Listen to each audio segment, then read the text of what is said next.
Hey guys, so welcome back to the Great Ace Attorney 2. Let's carry on where we left off. We're closing in on the truth now that we've dragged Miss Green onto the stand. It's getting to be pretty clear she's the one responsible for attempting to poison Mr. William Shamspear here, although he seemed quite surprised to find out that she even broke into his apartment in the first place, or, sorry, lodgings, to poison the gas pipe that he blew on to try and kill Soseki Natsume. It's quite the domino effect. Although, what isn't clear right now, however, is why Susato is reviewing this case in the future. So, time will tell, I'm sure. Let's get through this cross-examination right now. I do remember now. 'Twas a week ago, peradventure, that note was delivered unto me. On the day writ therein, I did tarry a long hour at the slug and salad, but yet nobody came. Thereafter, on the evening I shared the company of the Japanese fellow, I did see the note had vanished. I don't know what you mean. You think I stuck into this man's room, do you? Why would I? I can point out the villain here. And as for that torn off piece of the envelope, I don't know anything about it. Well, I mean, we know exactly what's going on here. It's just, what do we present? The torn off end of the envelope? Or Miss Green's card? It's gotta be this one, right? Because she was talking about the torn off piece. She doesn't know anything about it. Objection. Okay, never mind. Maybe it's the other way around. My lord, there are clearly grounds for being suspicious of that last statement. Let's get our penalties out of the way early in the episode. I'm sorry, counsel, but I fail to see why. What, you know, I was just playing devil's advocate. No, Van Zeeks is more the devil than you are. Yes, you do appear to have something of the devil in you, Mr. Naruhodo. Says the man merely dishing out penalties. I mean, he is Santa Claus. Or at least a look-alike. Should we present the other piece now? Oh boy, if this is wrong too, we're gonna have to go back to the drawing board. Objection. Oh god. We're rushing into it. I should just reload my save. Okay, well, you know what? We're not gonna reload our save. We'll continue as normal. Let's just be more wary of our choices going forward and not just jump the gun, shall we? Let's press this statement for now. So you don't want to tell the court the truth about the letter, is that it? I'm a fledgling artist, remember? Artists are nearly always introverted characters. Yeah, this guy's clearly not an introvert, so he's definitely not an artist. Shamspear is appropriate. Introverted? Fie. This fledgling doth readily cast aspersions about my nature. Yet I am an angel, a seraph. Birds do harmonize with my song. The wind doth frolic on my wing. Oh pity, wherefore dost thou accuse one so pure of heart, ample woman? Is he okay? What the heck is he doing? Pure of heart? I don't think so. Even a fledgling like me can see you're just a failure. She really hates the guy, and for good reason. Tragedy!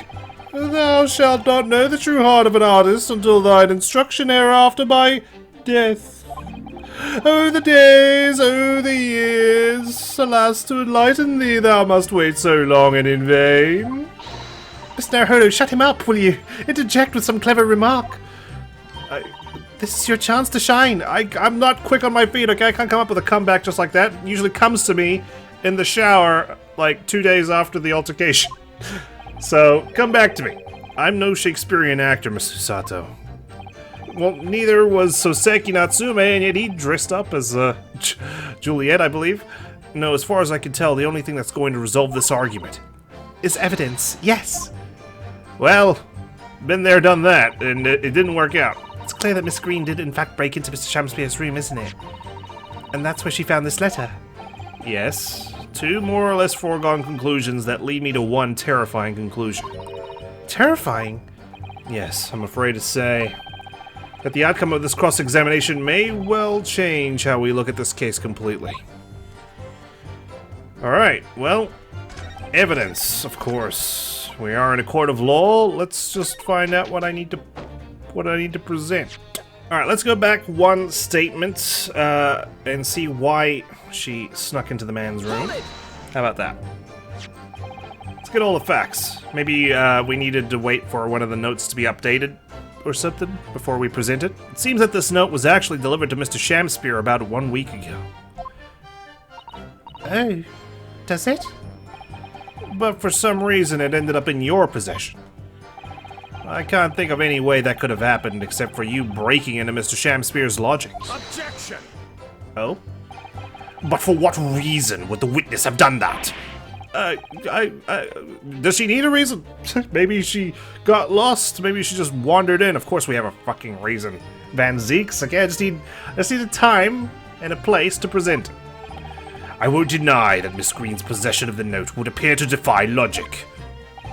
However, until and unless her involvement in this case can be proven in some other way, any further pursuit of this note is meaningless. Miss Green could only have come to be in possession of the note by stealing it from Mr. Shamspeare's room. And yet, there's no obvious reason why she would have done such a thing. What if there was some other reason she broke into his lodgings, though? Yes! We should pursue that idea, Mr. Naruhodo. We're close now. I can feel it. We're so close to a breakthrough. I thought so too. Alright, well, intermission. Let's examine the poison bottle. I realize we haven't actually taken a proper look at it. So this is the poison we've been hearing so much about. Strychnine. There are a few remnants on the bottom of the bottle here, look. You must be tempted to try it. Of course not. I'll only do it as long as I've got lives. As long as we don't lose this trial. No! Even if we lose the trial. No, we mustn't lose the trial in the first place, Mr. Naruhodo. Make your mind up, Susato-san, please. There's only enough for one of us. Okay, nothing new there in terms of updating our court record. Looking inside, nothing? Alright, back out we go. When do we present the hidden photograph? I feel like this is something we're gonna present, like, not in a cross-examination, but the judge will ask us what the connection is. Okay, let's go back to the beginning. Let's just press the statements one at a time until I can come up with something. Starting with Mr. Shamspeare, here we go. And can you shed any light on the contents of the note at all? Nay, sire. 'Tis as strange to me as a foreign tongue. Even with a knowledge of literature as great as mine own, verily, 'tis impenetrable. But Mr. Duncan Ross had lodgings in the same household as you. In effect, he was your neighbor, so surely you knew him, didn't you? Alack, if the choice is betwixt I knew him and I knew him not, then 'tis with foreboding that I be forced to declare we were by some small measure acquainted. That's a roundabout way of saying you knew. Despite your claims, though, you followed the note's instructions and went to the Slug and Salad. Presumably that was nothing to do with your knowledge of literature? Marry, naught will have the better of me, sire, save for the lure of curiosity. So 'tis true, I was compelled by mine own eager heart to betake myself to the tavern. Yet in the end, my curiosity was not satiated. I see. On the day writ were therein, I did tarry a long hour at the Slug and Salad, yet nobody came. So even after waiting for an hour, nobody appeared? Okay. I understand now. I feel like Miss Green sent that note to get him out of his lodgings, because this guy didn't even like traveling out. That bought her time to do what she needed to do. Well, yes, sire, 'tis as thou sayst. Sorry, I'm really slow on the uptake.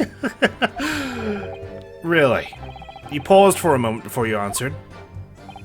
In truth, when thou asked whether nobody appeared, I did suddenly recall.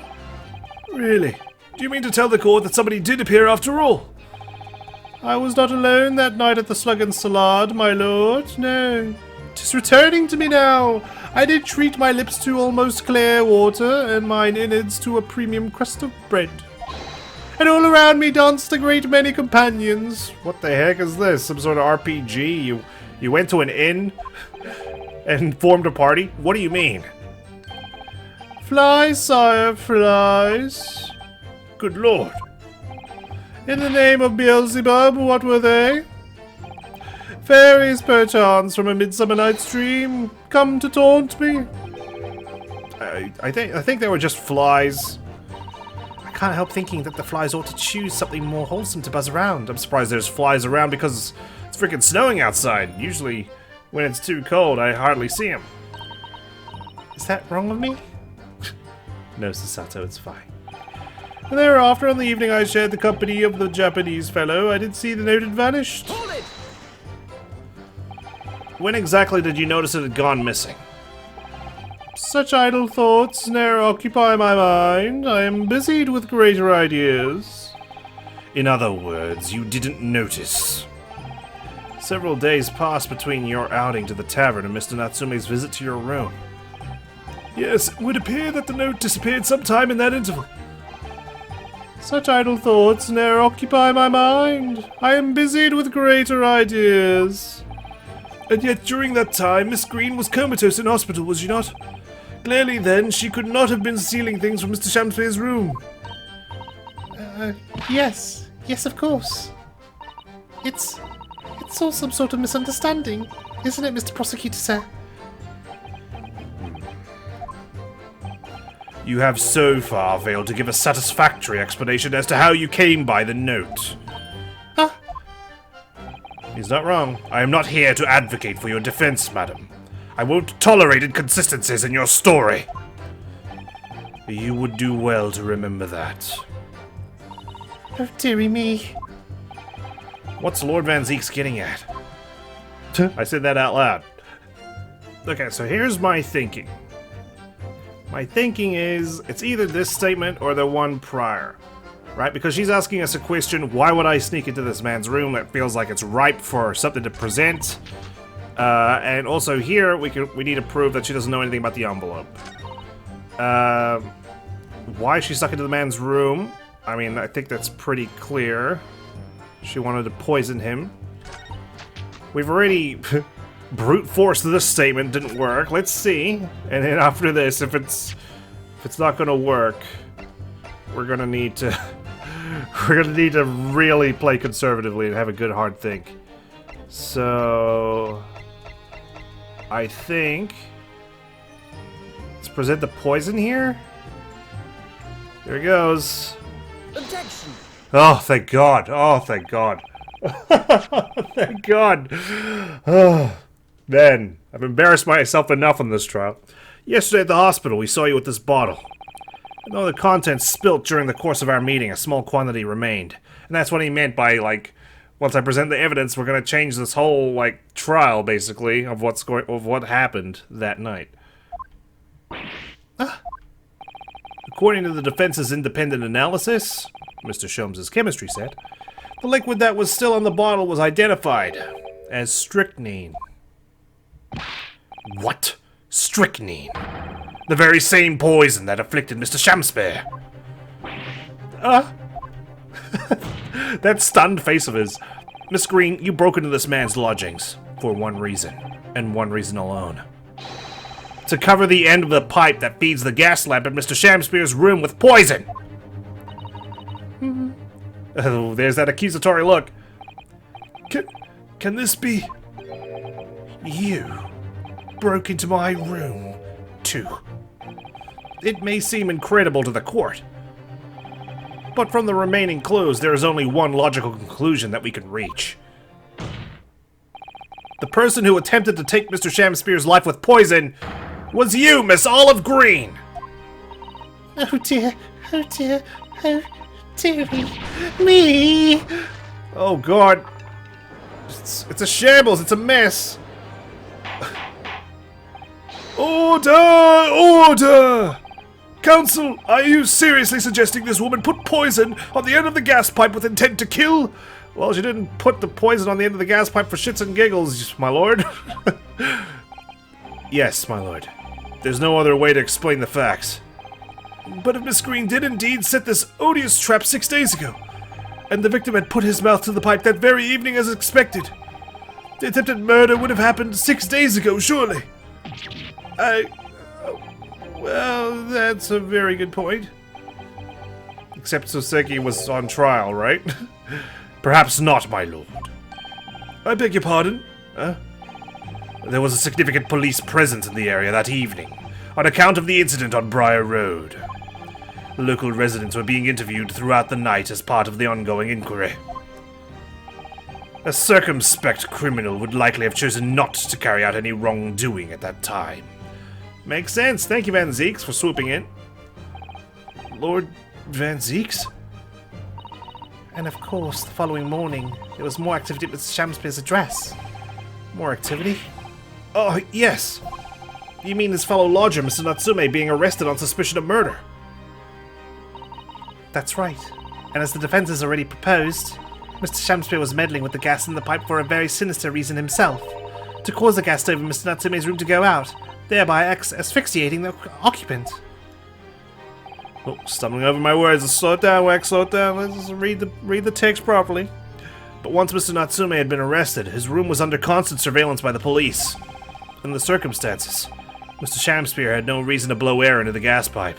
I mean, he was already away from the location. He had free rein to search the room. His intended victim being in a prison cell.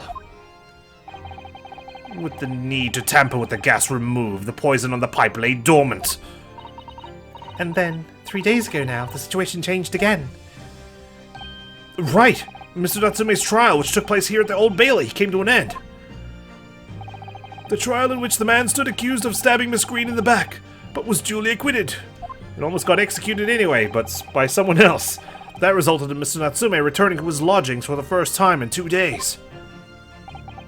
And that very night, his gas stove mysteriously went out, and Mr. Shamspeare was mysteriously poisoned.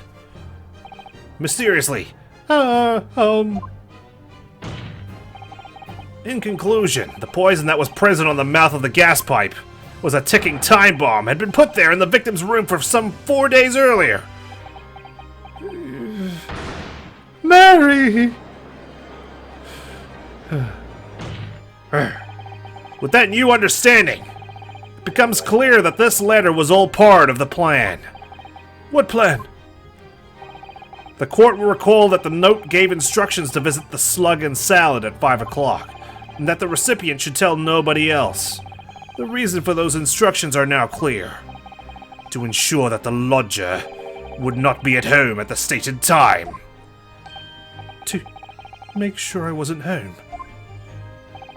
Exactly. While you were out, Miss Green could safely slip into your room, knowing that she wouldn't be disturbed. You mean to say that letter was written by Miss Green, yes. And in order to cover her tracks, she took it away with her when she left. Just after she smeared poison over the mouth of the gas pipe in your room. Well, well. I busted this case wide open now. Order! Order! What do you have to say for yourself, witness? I mean, she was already talking like she hated the guy's guts, so you're not gonna backpedal you out of that one. Just who are you? Why did you try to kill me? Miss Green's motive should be obvious. Revenge. It's all tied up with someone whose name we've heard several times already during the course of this trial. So, that's what's behind all this. You will share your apparent understanding with the court, please, counsel. I knew it. Which person is behind this woman's motive for the attack on the victim's life? Duncan Ross, 21, the love of Miss Green's life, who sadly passed away a month ago as a result of gas poison. Take that! Unfortunate. Duncan Ross? That's right. Before the defendant, Mr. Natsume, took up residence in the lodgings at Mr. Garadeb's, somebody else was renting the room. Mr. Duncan Ross. I knew I'd heard the name somewhere else. It was all over the papers a month ago, when the man died in strange circumstances at the haunted lodgings. That does ring a vague... Oh, yes, of course! I remember now! The young man they claimed was strangled by the convict's curse or some such. Sadly, my lord, it wasn't a curse of any kind. Nor was it an accident. It was Mr. Shamspeare, our serial killer's first victim.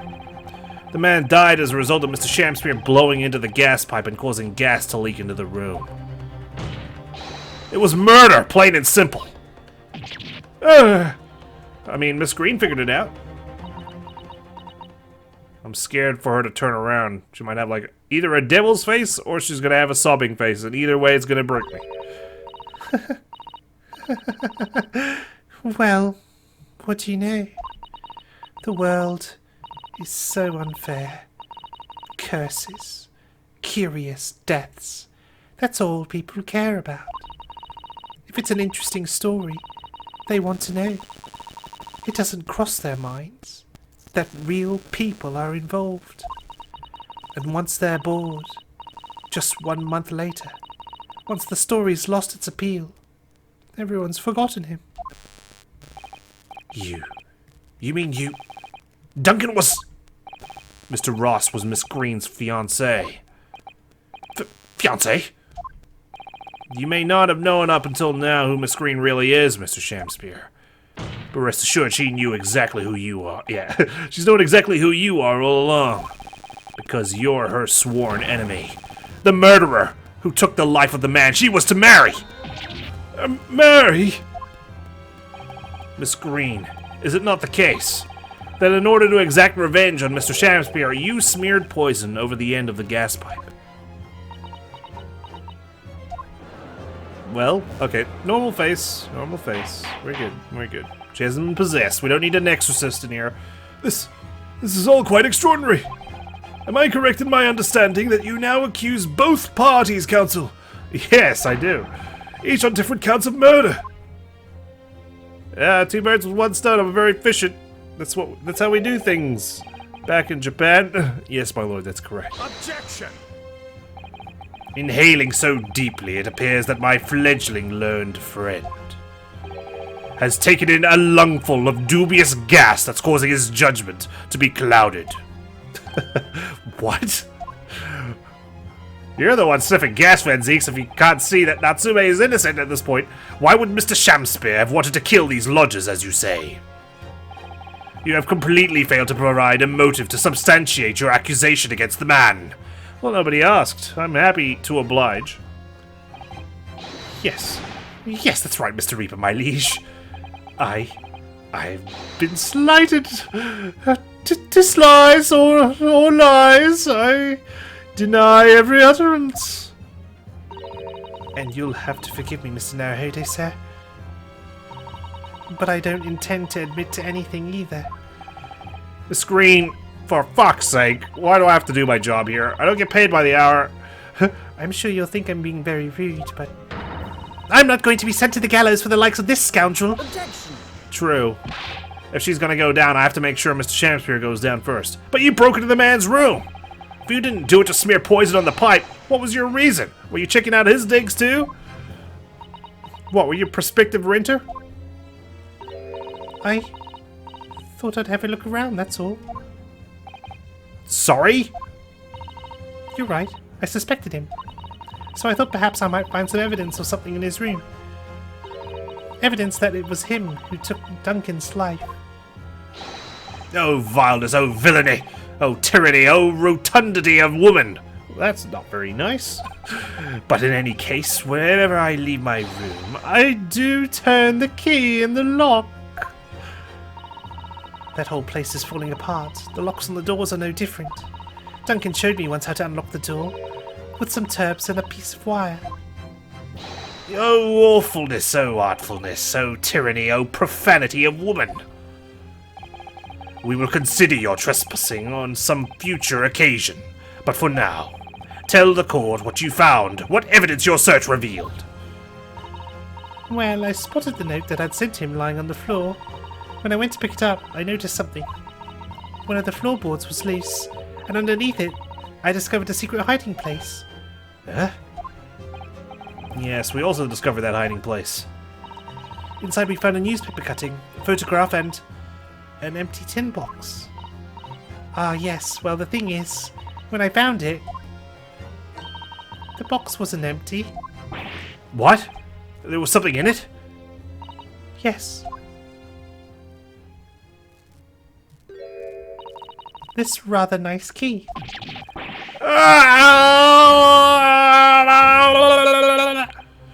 What are you doing with that? What the? Every ounce of colour has drained from his face.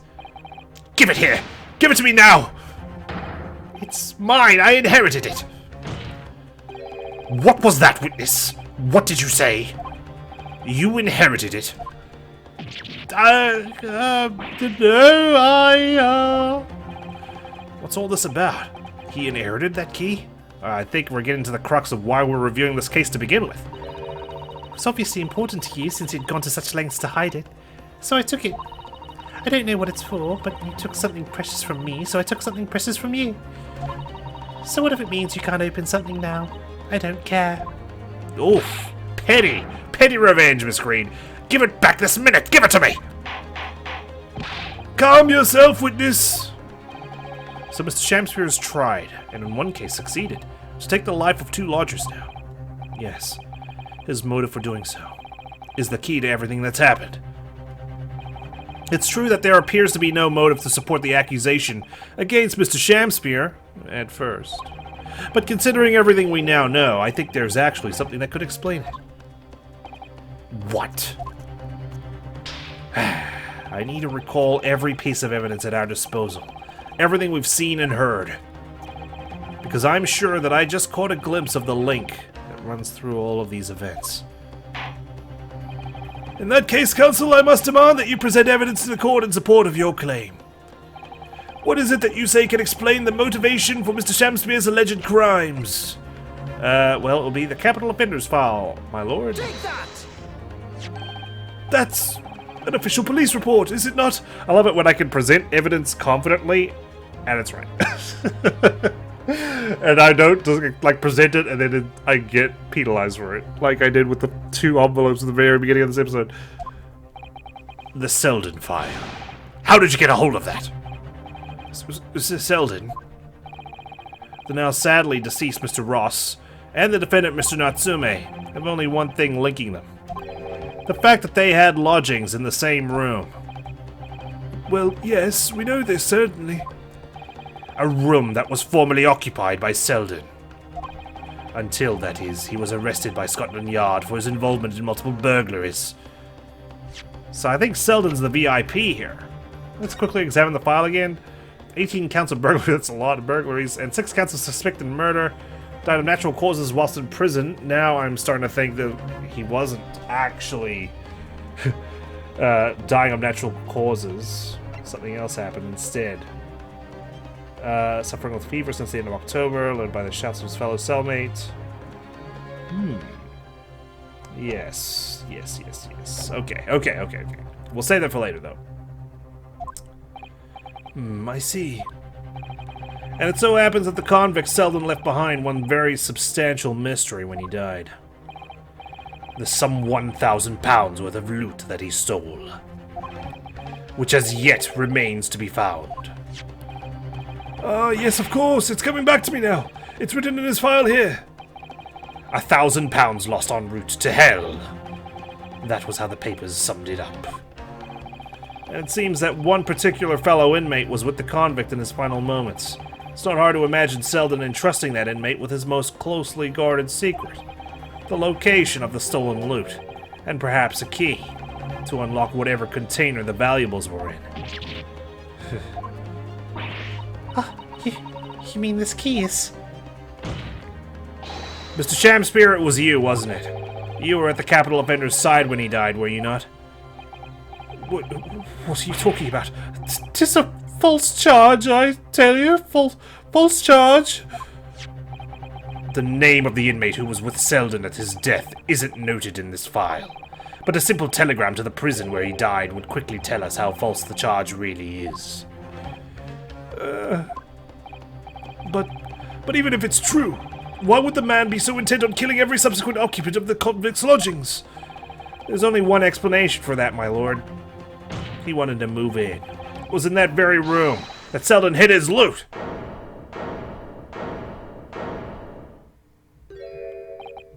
So, it all comes out. I'm surprised no one even thought of it. You know, like, this guy's got 1,000 pounds to his name that's mysteriously vanished. He was arrested in his room and no one thought to search it. Or they didn't search it very thoroughly. Yes. And having established that, all of Mr. Shamspear's subsequent actions start to make perfect sense. When he was let out of prison following Selden's death, he made immediately for Mr. Garrideb's lodgings in the hope of renting Selden's old room. However, the retired army man was unable to offer him the accommodation of his choice. because Selden's old room had already been let to somebody else, Mr. Duncan Ross. Which is why Mr. Shamspeare subsequently devised his gas-based plot to kill the occupant of the room.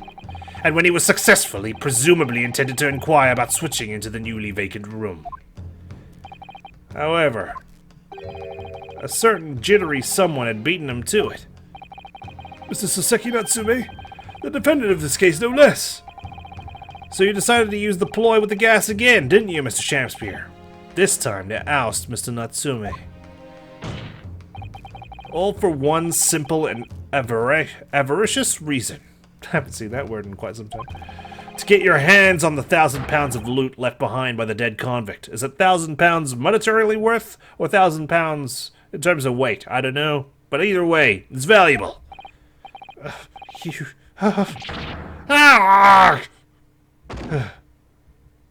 Go on, spill the beans. That's your defeated look. There we go. He's not even going to try and fight it. Looks like I'm going to snuff it before they get to stretch the neck.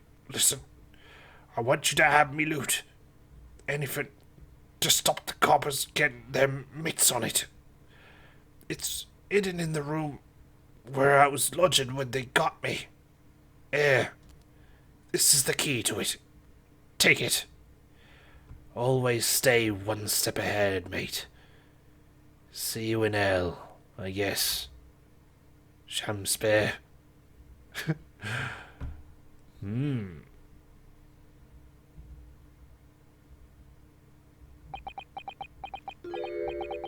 It's mine. Huh? What did you just say? It's mine. That loot is mine. Oh, God. Mr. Shamspeare? Are you okay? You're literally a puppet on a string now. It's all lies.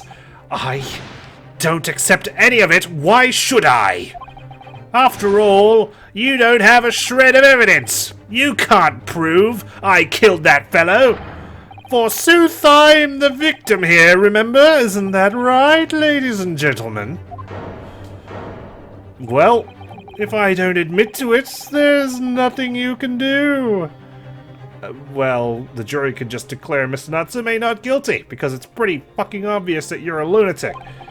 You can't arrest me, for the time being, anyway. Verily, you can't arrest the victim, can you? Isn't that right, ladies and gentlemen? I'm so close. I just need a few more hours. I swore to myself that I'd get my hands on it, and I can almost taste it now. Do you really think I'd just give up? There's no question in my mind now. This man is guilty through and through. But he seems so utterly intoxicated by the idea of the loot. I'm afraid that however hard you press him, he'll never admit to what he's done, Mr. Naruhodo. There is a way. Pardon? There's one way I can finish him. No! This isn't Mortal Kombat. You can't just commit a fatality. You'll go to prison too. He's already committed the most heinous crime to get his hands on that loot. Which means all we need to do is find it first. A fine plan. Were it not for the fact that the police thoroughly searched the room following the death of Mr. Ross. If it's there at all, it must be very well hidden indeed. True, I forgot that I would have searched it twice. Without conclusive evidence, I certainly cannot rule. If only there was some way we could find the convict's loot quickly. Like skin prints, perhaps. This is the final piece in this complex puzzle. But I think we might have it in our possession already. Or rather, I think we may well have something that can help us find where that loot is hidden. My lord! Yes, Consul? The defense would like to make a proposal about how to find the late convict's hidden loot. I believe we are already in possession of something that could give us a clue as to its whereabouts.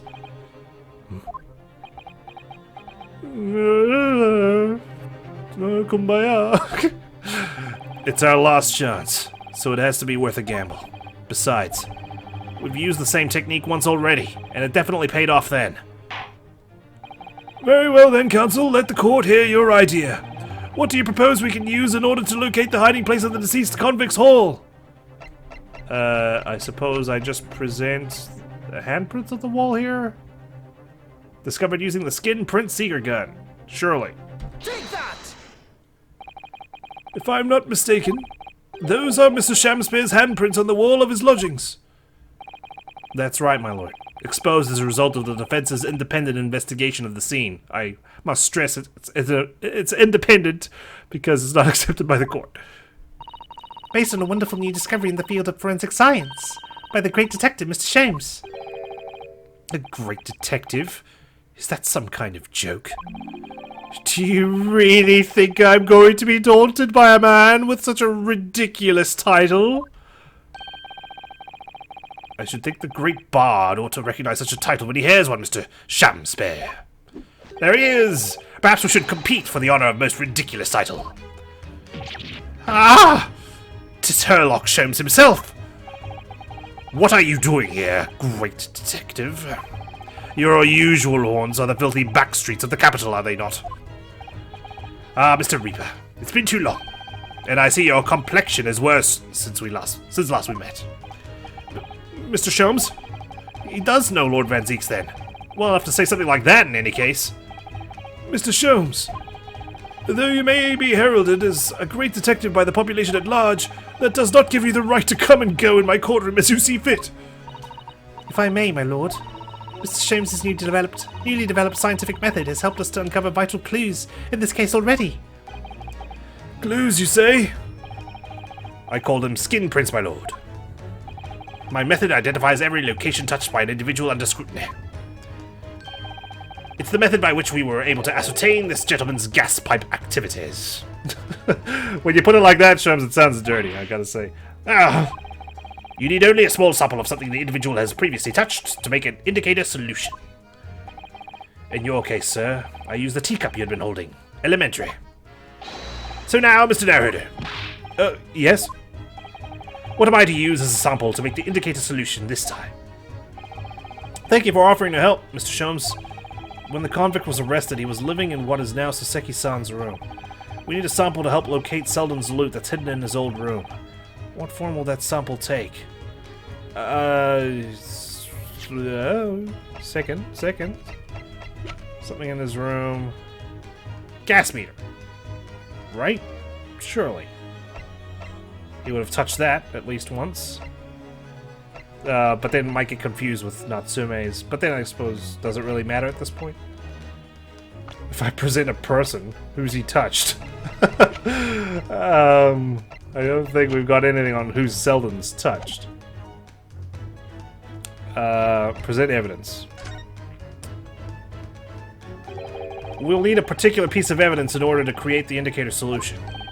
Indeed. And you have the piece of evidence in question? Yes, I believe so. Upon my word, Mr. Naruhodo, your powers of reasoning appear to be on the up. So, which particular item is the one in question? What piece of evidence do you propose that we use to help find Selden's loot? I'm going for it.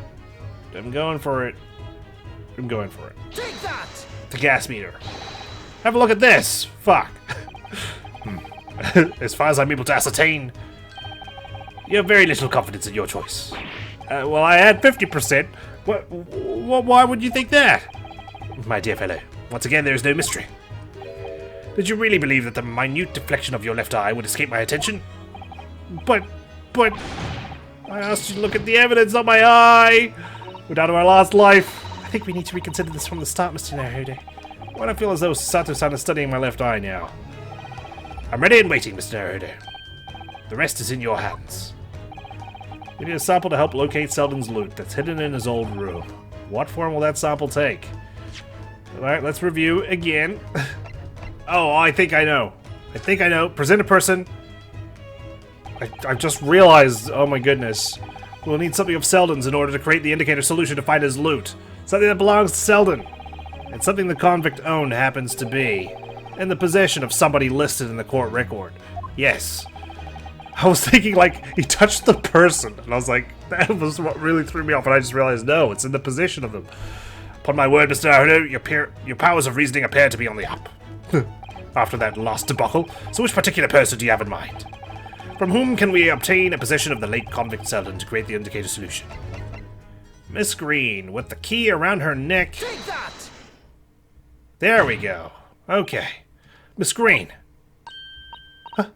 Me? What do you want with me? The key around your neck, if you please. Sorry? That key belonged to Selden.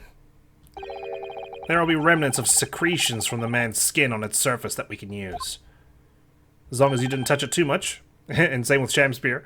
So, see, I feel like the gas meter is just as good in this case. Very true. That is the sample we need. Using it, we can create the indicator solution required for Mr. Sholmes' skin print seeker. And find out exactly what Selden touched in the room that he used to rent. There we go, there's the pursuit music, baby! 1 life left, here we go! Mr. Shamspear. As one great to another, I assure you. If the late convict's hole is hidden somewhere in his former lodgings, I shall uncover it in no more than 30 minutes. Should have sided with the good guys, Shamspear. So, Mr. Shamspear, the truth is well within our grasp now. And as such, you will never get your hands on Selden's stolen wealth.